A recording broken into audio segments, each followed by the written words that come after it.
La porte du royaume mystérieux de Shambhala, il y a une mystérieuse montagne Kailash au Tibet. Sa forme est inhabituelle, c'est une pyramide à 4 côtés, dont les pans sont orientés vers les points cardinaux, et la hauteur est de 6666 mètres. Voyez-vous, ces figures à elles seules provoquent des frémissements mystiques. Le côté sud de la pyramide de haut en bas est clairement coupé au milieu par une crevasse profonde, approximativement au centre. Il est coupé par une fissure, une croix est obtenue, un ancien signe magique. Pendant des siècles et même des millénaires, des pèlerins de 4 religions sont venus à la montagne à la fois bouddhiste, hindou, jaïniste et représentant de la religion nationale Bon du Tibet. Le mont Kailash est considéré comme l'axe de la Terre, reliant notre monde à l'espace. Les légendes sacrées tibétaines disent qu'aucun mortel n'ose escalader le Kailash et apprendre le secret du grand esprit. Gravir la montagne est le rêve de nombreux grimpeurs dans le monde. Mais certaines forces l'en empêchent. Depuis 1984, lorsque le Tibet autrefois fermé est devenu accessible aux étrangers, plusieurs expéditions scientifiques à Kailash ont eu lieu, mais, malgré la hauteur plutôt petite par rapport aux normes des grimpeurs, le sommet est toujours resté invaincu. Il y a une hypothèse que la mystérieuse pyramide est d'origine artificielle et sert de stockage d'énergie. Poule de jeunes humains, non loin du mont Kailash se trouve une autre structure étrange, le sarcophage de Nandu. Sa longueur est de près de 2 km, sa hauteur de 800 mètres et sa largeur de 300 mètres. Il est relié au mont Kailash par un tunnel. L'existence du sarcophage, comme tout le reste au Tibet, a donné lieu à de nombreuses légendes, disputes et conjectures. Une des légendes dit qu'ici, en un état de profonde méditation, se trouvent les grands maîtres qui ont été envoyés par des êtres supérieurs dans le monde. Les enseignements cryptés y sont également stockés. Tout cela est caché pour la postérité, afin de servir de code génétique à la reproduction humaine en cas de mort de la civilisation.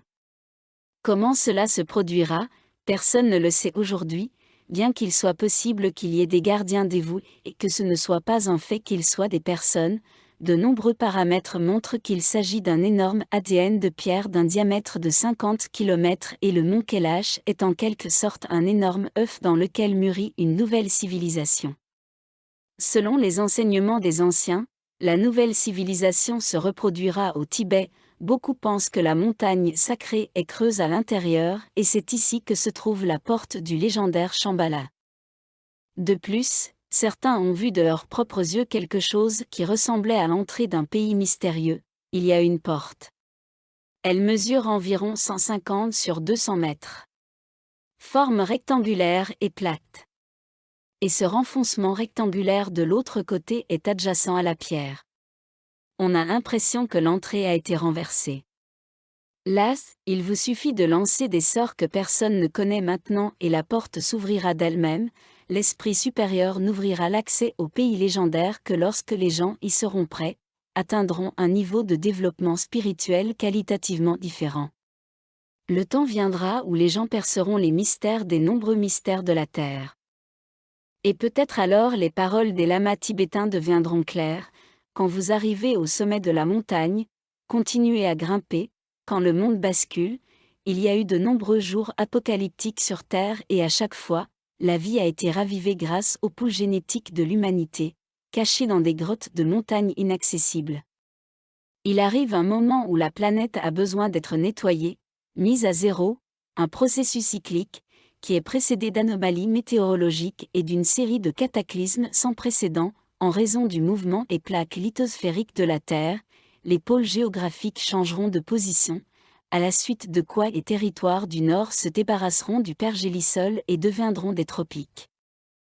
Les plus grands fleuves de Sibérie se transformeront en zones de villégiature tandis que les conditions confortables seront dans les pays scandinaves, le Mexique actuellement chaud et une grande partie des États-Unis seront recouverts de glace épaisse, puisque c'est là que se trouvera le pôle Nord.